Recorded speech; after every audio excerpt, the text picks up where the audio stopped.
Good morning students.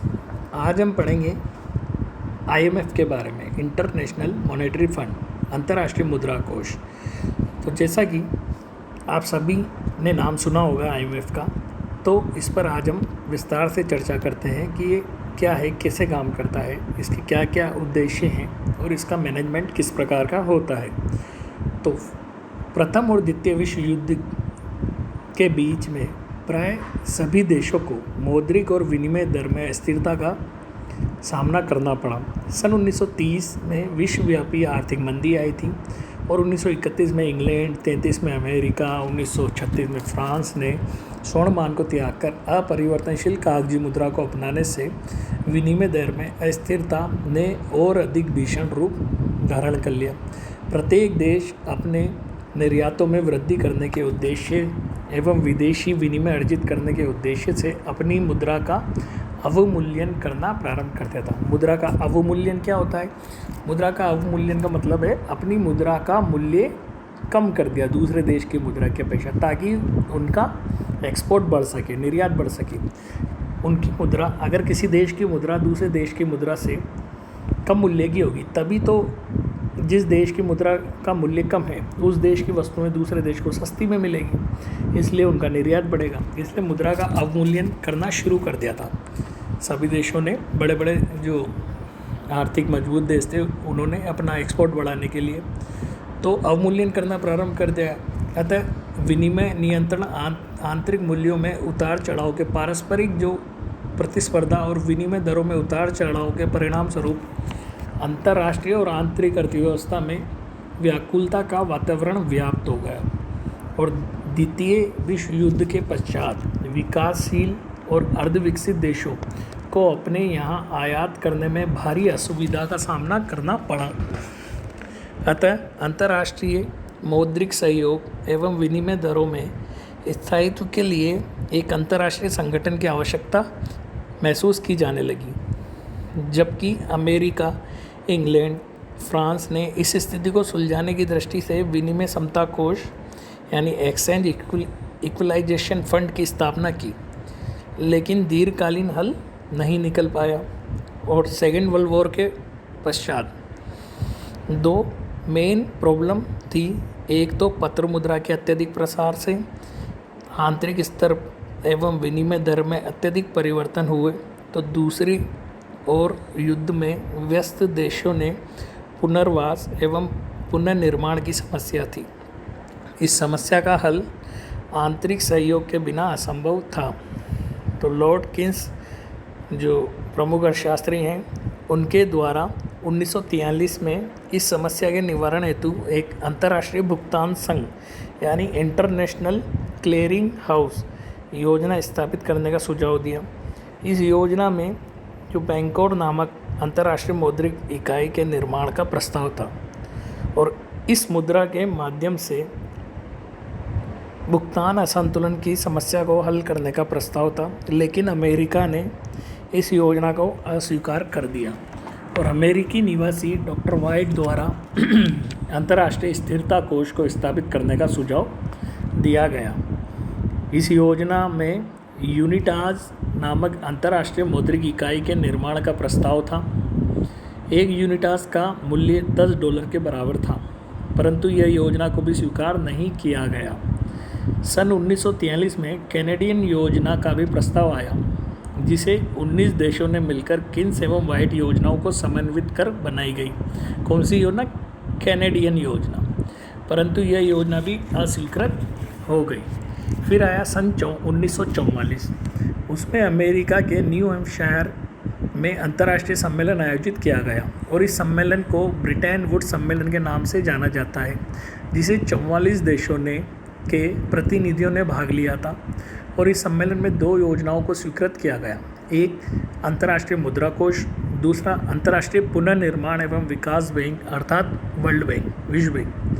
अंतर्राष्ट्रीय मुद्रा कोष की स्थापना का निर्णय 22 जुलाई 1944 को लिया गया एवं कोष ने 1 मार्च 1947 से कार्य प्रारंभ किया। इस समझौते पत्र पर 30 देशों द्वारा 27 दिसंबर 1945 को हस्ताक्षर किए गए, जब कोष की स्थापना की गई तो इसके सदस्य थे 44। वर्तमान में इसके सदस्य अंतर्राष्ट्रीय मुद्रा कोष में 188 सदस्य हैं। अब हम देखते हैं इसका मैनेजमेंट यानी प्रबंध। अंतर्राष्ट्रीय मुद्रा कोष का प्रबंध कैसे होता है, इसमें कौन कौन सदस्य होते हैं। तो सबसे प्रबंध जानने से पहले हम देख लेते हैं कोष की जो सदस्यता होती है, मेंबरशिप कैसे मिलती है, किसको मिलती है। तो कोई भी राष्ट्र मुद्रा कोष का सदस्य बन सकता है यदि उसे मुद्रा कोष के नियम और शर्तें स्वीकार है। अंतर्राष्ट्रीय मुद्रा कोष के सदस्यों को 2 भागों में विभाजित किया जाता है। एक तो होते हैं फाउंडर मेंबर यानी मौलिक सदस्य, एक होते हैं सामान्य सदस्य जनरल मेंबर। तो मौलिक सदस्य उन्हें कहा जाता है जो ब्रिटेन वुड्स सम्मेलन में उपस्थित थे और जिन्होंने 31 दिसंबर 1945 तक कोष की सदस्यता स्वीकार कर ली थी, रूस को छोड़कर। इसके पश्चात बनने वाले सदस्यों को सामान्य सदस्य कहा गया। भारत इसका एक मौलिक सदस्य है। भारत शुरू से ही IMF का सदस्य रहा है। जो देश कोष का सदस्य न रहना चाहे वह सूचना मात्र से सदस्यता त्याग सकता है। यदि कोई सदस्य समझौते की अवहेलना करता है या नियमों का उल्लंघन करता है तो गवर्नर मंडल बहुमत प्रस्ताव द्वारा ऐसे देश की सदस्यता को समाप्त कर देता है। अंतर्राष्ट्रीय मुद्रा कोष की स्थापना के समक्ष इसके 43 सदस्य थे, परंतु कोष की बढ़ती आवश्यकता के कारण अब सदस्यों की संख्या 188 हो गई। 1991 में सोवियत रूस ने मुद्रा कोष का सदस्य बनने के लिए आवेदन किया। कब? सन 1991 में। तो इसका मैनेजमेंट देख लेते हैं अपन। तो इसमें एक तो बोर्ड ऑफ गवर्नर होता है, एग्जीक्यूटिव बोर्ड होता है, मैनेजमेंट बोर्ड होता है और staff of international civil servants होते हैं। तो सबसे पहले हम बोर्ड ऑफ गवर्नर मंडल के बारे में देखते हैं। गवर्नर मंडल मुद्रा कोष के अंतर्गत निर्णय लेने वाली सर्वोच्च संस्था है। इसका गठन प्रत्येक सदस्यीय राष्ट्र द्वारा नियुक्त एक गवर्नर द्वारा तथा एक स्थानपन्न द्वारा होता है। यह सदस्य देश उस समय तक कार्य करते हैं जब तक कि सदस्य देश द्वारा नई नियुक्ति नहीं कर दी जाती।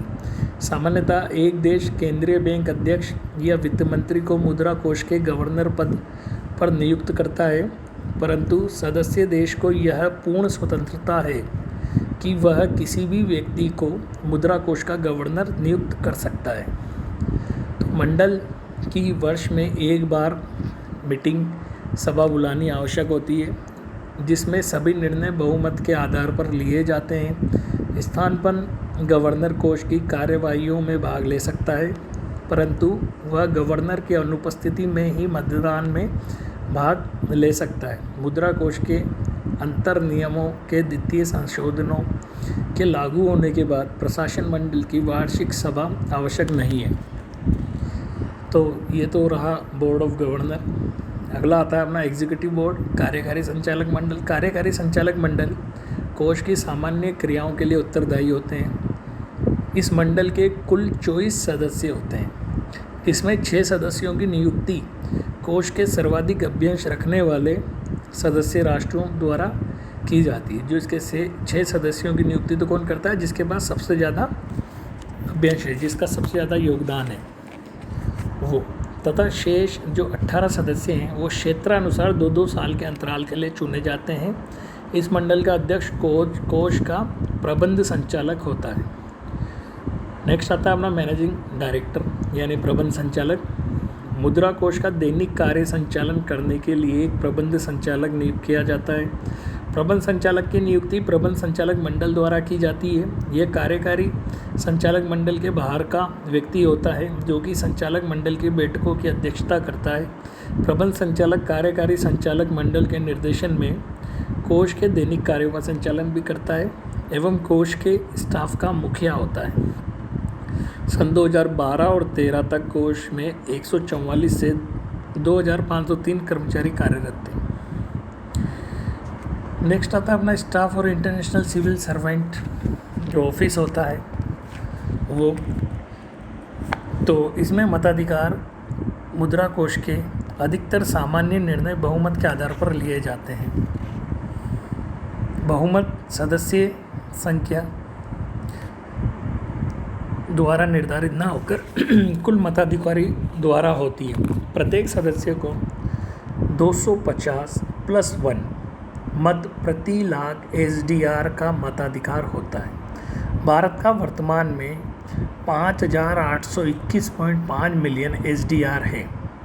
अतः भारत को 58,952 मत प्राप्त है। इसी तरह अन्य देशों को भी उनके अभ्यंश के अनुसार वोटिंग राइट होता है। इसका ऑफिस कहाँ है IMF का? तो इंटरनेशनल मॉनेटरी फंड का कार्यालय वॉशिंगटन में स्थित है। सदस्य देशों के प्राप्त कोटे का स्वर्ण भाग इसी कार्यालय में जमा है। अन्य सदस्य देशों में कोष की शाखाएं एवं एजेंसी कार्यालय हैं।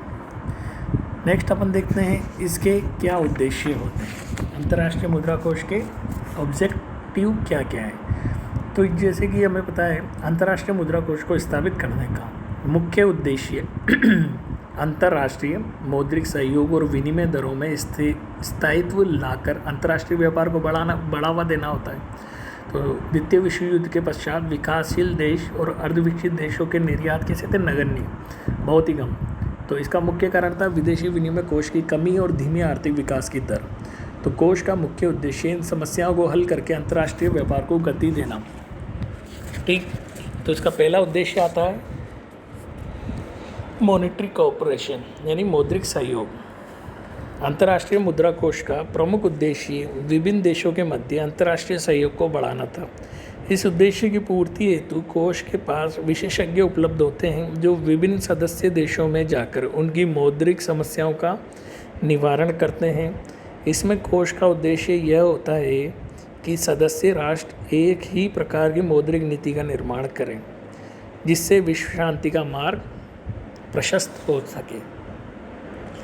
नेक्स्ट आता है अपना बैलेंस इकोनॉमिक डेवलपमेंट यानी संतुलित आर्थिक विकास। वो विश्व युद्ध के पश्चात विकसित देशों ने अपने आयात और निर्यात पर कई प्रकार के नियंत्रण लगा रखे थे, जिसके परिणाम स्वरूप अर्धविकसित और विकासशील देशों के निर्यात में वृद्धि नहीं होने के कारण उनका आर्थिक विकास पिछड़ा हुआ था। तो अंतर्राष्ट्रीय मुद्रा कोष ने सबसे पहले इन नियंत्रणों को काफ़ी कम किया जिससे इन सदस्य देशों के निर्यात बढ़ सके। कोष ने अपने सदस्य देशों के संतुलित आर्थिक विकास को बढ़ावा दिया। अगला आता है विनिमय दरों में स्थायित्व यानी स्टेबिलिटी इन एक्सचेंज रेट। कोष की स्थापना का प्रमुख उद्देश्य विकासशील सदस्य देशों की विनिमय दरों का निर्धारण एवं उनमें स्थायित्व करना था। पहले प्रत्येक देश में स्थिर विनिमय दरें लागू थी और उनमें होने वाले उतार चढ़ाव के कारण इन देशों में दीर्घकालीन विदेशी विनियोग नहीं होते थे।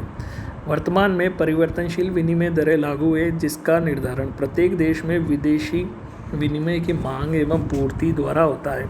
तो कोष अपने प्रत्येक सदस्य की विनिमय दरों में होने वाले परिवर्तन पर पूरी तरह लगाम रखता है और अत्यधिक परिवर्तनों को रोकता है। इसके परिणामस्वरूप इन देशों में आज दीर्घकालीन विदेशी विनिमय संभव हुआ है। नेक्स्ट आता है अपना बहुपक्षीय भुगतान प्रणाली मल्टीलैटरल पेमेंट सिस्टम जो है। तो विभिन्न देशों में अलग अलग मुद्राएं प्रचलन में होती है और वे आपस में अपरिवर्तनशील होती है। इस कारण से विकासशील देशों को आयात करने के लिए भारी मात्रा में विदेशी विनिमय की आवश्यकता होती है, विदेशी विनिमय की आवश्यकता पड़ती है जो उनके पास नहीं होती। तो अंतर्राष्ट्रीय मुद्रा कोष की सहायता से सदस्य देश बहुपक्षीय भुगतान प्रणाली को स्वीकार करते हैं। इस कारण अब यह देश अपने आयातों का भुगतान किसी भी मुद्रा में कर सकते हैं। इसके कारण से अंतर्राष्ट्रीय व्यापार में वृद्धि होती है। तो ये रहा आज हमने आज IMF के बारे में देखा, इसके ऑब्जेक्टिव समझे, इसका मैनेजमेंट देखा। नेक्स्ट हम देखेंगे वर्ल्ड बैंक के बारे में, विश्व बैंक कैसे काम करता है, इसका मैनेजमेंट कैसा है और इसके क्या क्या उद्देश्य हैं। ठीक, थैंक्स।